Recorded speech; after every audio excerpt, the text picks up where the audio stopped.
예, 12월 14일 월요일 레위기 11장 12장 하겠습니다. 어제 주일 예배는 잘 들으셨습니까? 코로나로 엄중한 시기라 여러분들을 예배당에서 뵙지 못하지만 또 새롭게 시작하는 한 주도 은혜 가운데 승리하시고 하나님께서 영육간에 강건하게 지켜주시기를 축복합니다. 교재 17페이지 제가 읽겠습니다.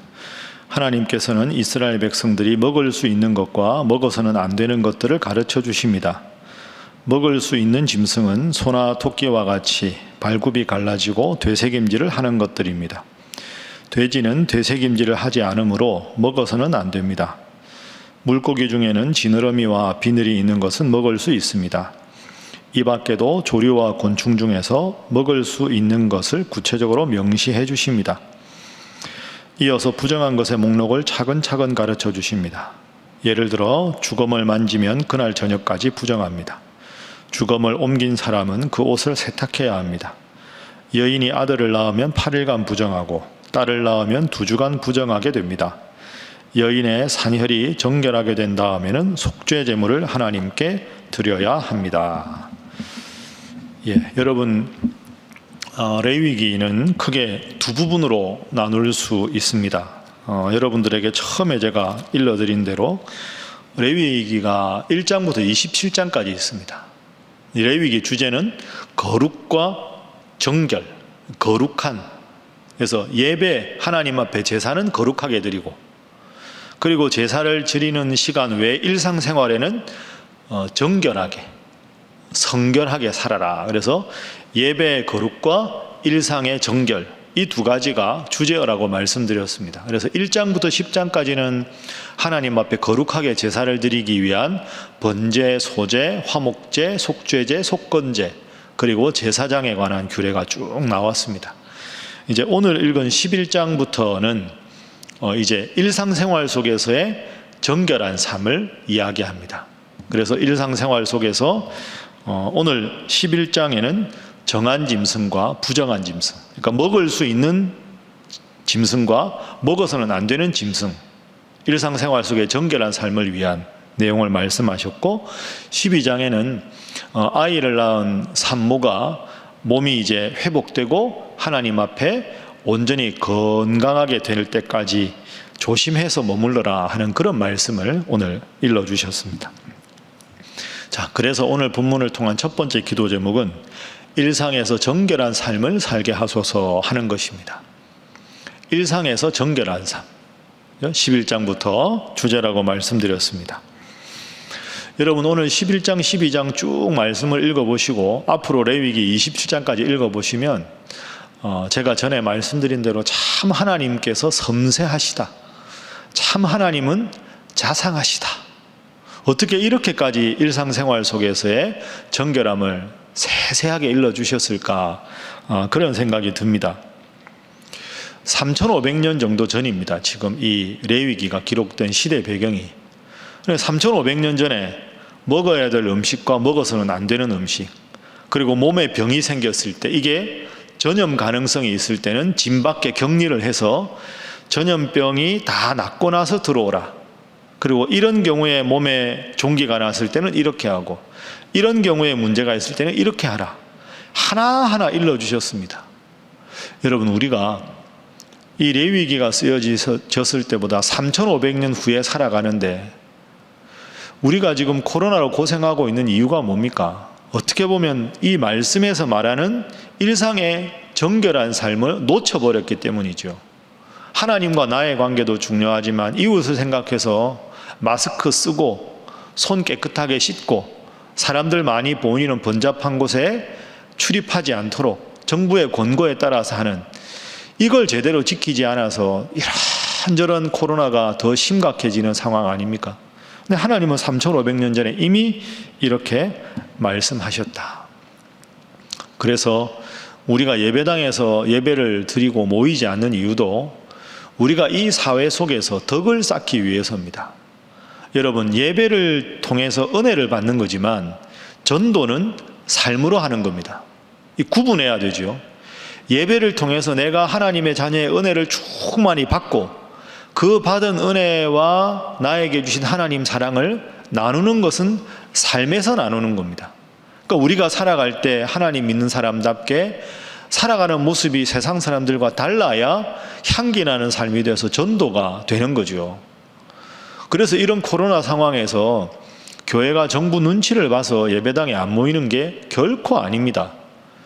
한 분이라도 예배당에 모이는 분 중에서 코로나 양성 환자가 있으면 그분 때문에 성도들이 피해를 입고 나가서 이웃과 지내면서 이웃이 피해를 입으면 그분들이 교회에 대해서 더 부정적인 시각을 갖게 되고 그래서 하나님을 믿고자 하는 마음이 더 사라지지 않겠습니까?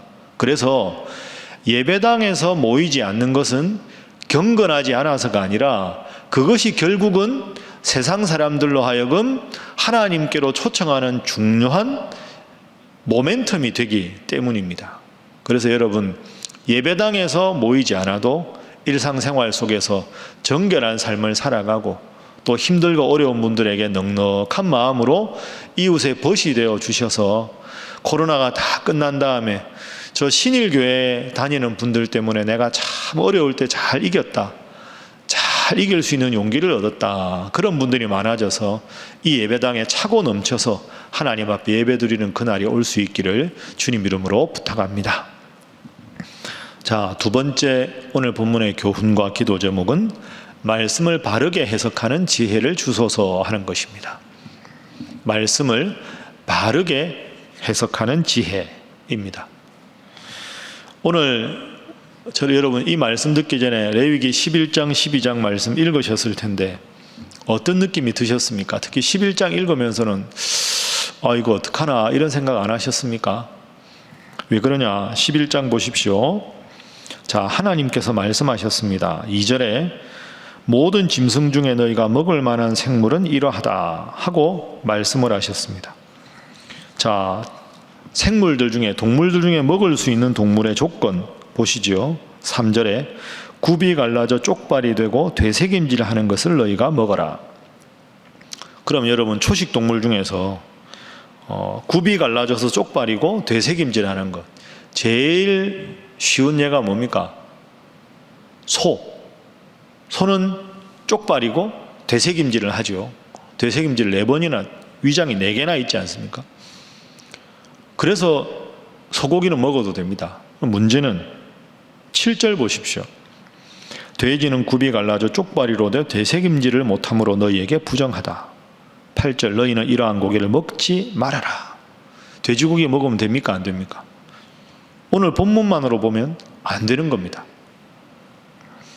탄식 소리가 저한테 들려오는 것 같습니다. 자, 그러면 어패류는 어떨까요? 생선이나 보십시오. 9절 물에 있는 모든 것 중에 너희가 먹을 만한 것, 지느러미와 비늘이 있는 것을 너희가 먹어라. 그런데 지느러미와 비늘 없는 것은 10절 후반부에 보면 너희에게 가증하다, 먹지 말아라, 이렇게 말씀을 하셨습니다.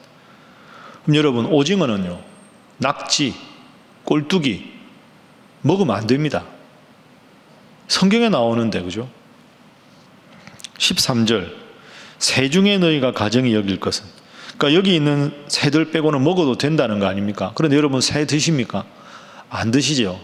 새 중에서 먹을 수 있는 게 뭔가, 만두 먹을 때 꽁만두 정도 아니겠습니까? 그러면 여기에 고민이 있습니다. 성경대로 살자. 그러면 성경 말씀대로라면 돼지고기 안 먹어야 되지 않습니까? 성경대로. 그러니까 여러분, 이 말이 중요합니다. 성경대로. 성경대로라는 말은 문자 그대로라는 말이 아닌 경우가 많습니다. 때로는 문자 그대로 말씀을 순종해야 되죠. 나 외에 다른 신을 두지 말라. 받아들여야 됩니다. 때로는 이 문자에 있는 의미가 무엇인가 중요하고, 또 중요한 건 구약의 이 말씀이 신약에 와서 어떻게 재해석이 되는가, 이게 중요한 거죠. 예를 들어 신약 성경에는 사도 바울이나 보면 예수님도 마찬가지고요. 시장에서 파는 것은 묵지 말고 먹으라 그랬습니다. 먹는 음식이 정하고 부정한 게 아니다. 다만 내 입에서 나오는 말로 상처를 주고 다른 사람을 능욕하고, 그게 문제다. 이게 신약 성경에서 재해석되거든요. 그러니까 바른 해석은 이 문구를 가지고 돼지고기를 안 먹는 게 훌륭한 신앙이 아니고 신약 시대에 가서 이 말씀이 어떻게 재해석이 되는가, 그것까지 함께 보아야 바른 해석이 가능한 거죠. 그래서 여러분 돼지고기 드셔도 됩니다. 왜? 신약에 가면 모든 음식 먹는 게 가하니까, 내 입에서 나오는 말로 상처를 주는 게 문제가 되니까. 그걸 모르고 이것만 가지고 성경대로라고 해석하면 잘못 해석하는 겁니다. 신약도 마찬가지입니다. 사도 바울이 편지를 쓸 때마다 거룩한 입맞춤으로 서로 문안하라. 그러면 그 말씀을 문자대로 받아들이면, 여러분 거룩한 입맞춤으로 서로 문안하라. 서로 만나면 입맞춤을 합니까? 입맞춤은 반가움의 표현입니다. 문화적인 형식이지요. 우리는 만나면 어떡합니까? 아유 안녕하세요. 혹은 코로나 상황이 없으면 악수하는 게 자연스러운 거죠. 그러니까 거룩한 입맞춤이라 하는 말은 주님 안에서 서로를 사랑하고 환영하라 하는 의미지 입맞춤만 하라 이런 뜻이 아닙니다. 그래서 성경은 바른 해석이 필요하다. 말씀을 읽어도 정확한 해석이 필요한 거죠. 하나님의 지혜가 필요합니다.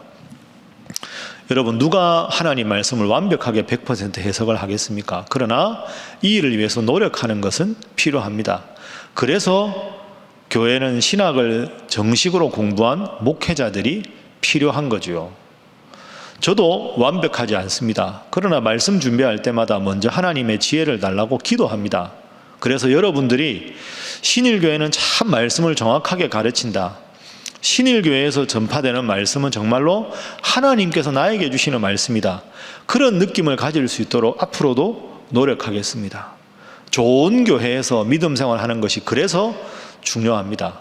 코로나로 여러분 예배당의 예배가 과거처럼 되지 않다고 해도 마음의 믿음이 식어지지 않고, 특별히 교회에 대한 자부심 잃어버리지 말고, 우리 교회만 이건 아니지만 우리 교회가 훌륭한 교회다. 우리 신일교회는 하나님이 주인이신 교회다. 하나님 말씀이 바르게 선포되는 교회다.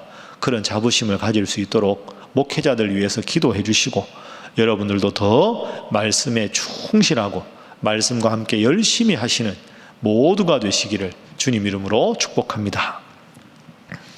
자, 마지막 세 번째 기도 제목입니다.